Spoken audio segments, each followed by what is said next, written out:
Hello, what's up mga katubo? Meron pala akong i-introduce sa inyo. Ito po yung bagong tools ng ating mga laboratory. Kung meron po tayo kakabit ng tulad nito, flexible hose, hindi na po tayo mahirapan kung meron tayong ganito. Ang tawag nito is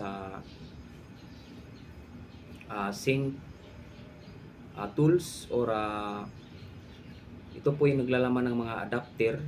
Ito meron po siyang adapter. Dito nyo lang po ito ikakabit mga katubo sa dulo. Yan. Yan. Tapos meron pa ding isa. Ayun. Ayun.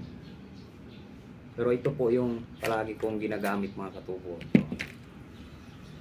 Yan. Kakabit nyo lang dito yan.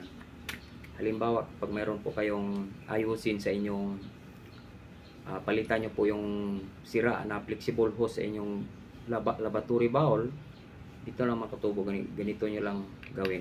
Yan. Tapos higpitan nyo na lang sa ibaba, na walang kahirap-hirap. So sa mga interesado nito mga katubo, ilagay ko ang link nito dyan sa ibaba sa video na ito. Thanks for watching.